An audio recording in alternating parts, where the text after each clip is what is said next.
It's a tragic mystery tonight surrounding the deaths of 95-year-old Gene Hackman and his wife and their dog. They were found, all of them, dead inside their home in New Mexico. What happened? That is the question police and fans are asking tonight. Foul play not suspected, but police say the deaths were, quote, suspicious enough in nature to require a thorough search and investigation. They have tested for carbon monoxide poisoning. They have found pills around the area. They just don't know yet what really happened. What they do know is that this is simply heartbreaking. We have two reports tonight. Joelle Garguilo is live in Hollywood with more on Hackman's career. But we're going to begin with Lauren Glassberg. She's in the newsroom with the investigation and our lead story. Lauren? Sandra and Bill, we are getting some clarification now on who prompted a welfare check yesterday at Gene Hackman and his wife's house. Police say it was a pest control worker who was concerned that no one was home. He alerted security at the complex, and a security guard went to the house and quickly called police. There was no indication of a struggle. There was no indication of anything that was missing from the home or disturbed.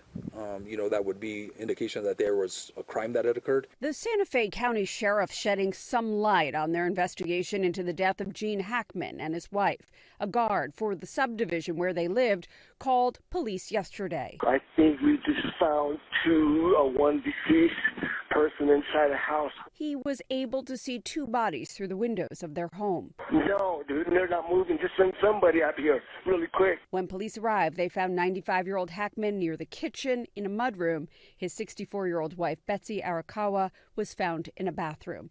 Also in that bathroom, pills scattered on the countertop, a space heater on the floor right near her head. The scene prompted a search warrant. It sounds like they had been deceased for a while, and I don't want to take a guess in reference to how long that was. There was no immediate sign of carbon monoxide, but the front door was found open, and that may have allowed the gas to escape. One of their dogs was also found dead in a kennel inside the closet of the bathroom. And while foul play is not suspected, there are many questions about the cause of death. It's concerning that everyone in the house, including the dog, is deceased.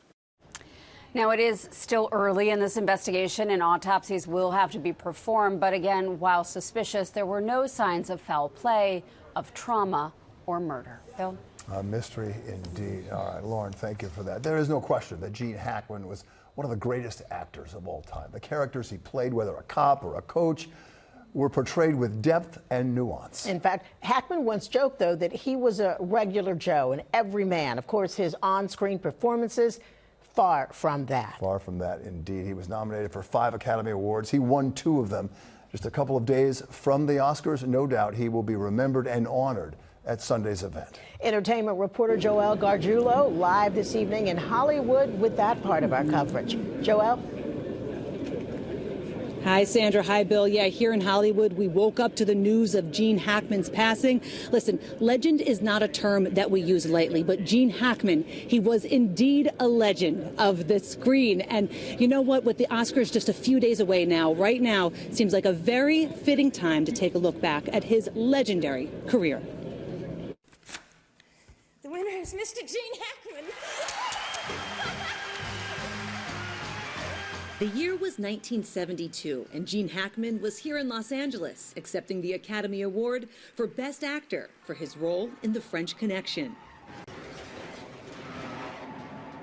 The film, of course, featuring that iconic chase scene through the streets of Brooklyn.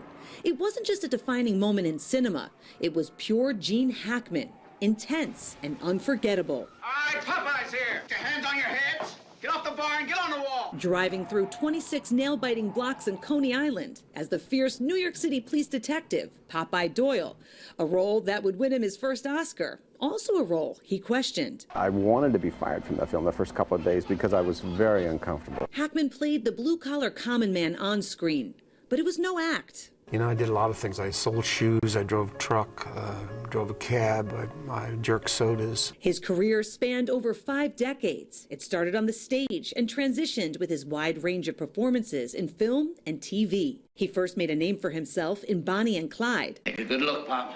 I'm Buck Barrel. That role landed Hackman an Oscar nomination, one of 5 nods throughout his career, and the first of numerous anti-hero roles from the 1960s on. To put it simply, Hackman made bad look good as the villain Lex Luthor in Superman. You were great in your day, Superman. Sharing this on Good Morning America from the set of Superman 4. You have little kids come up to you on the street and say, "You're the evil guy," and it's kind of fun. Hackman was nominated for an Oscar again for Mississippi Burning. Smile when the bulldozer ran over the black kid's body.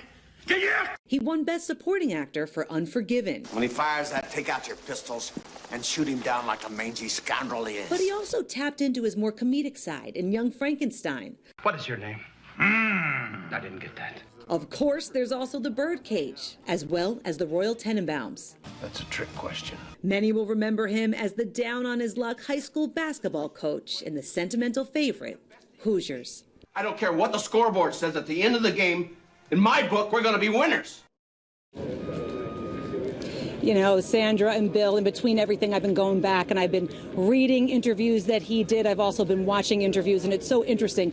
The 2-time Oscar winner, he never considered himself a star, but a star of the screen he certainly was. Gene Hackman was 95 years old. I'm going to send it back to you guys, but I'll have more here from what will become the Oscars in just a little bit. All right. Thank you very much, Joelle. We'll see you then.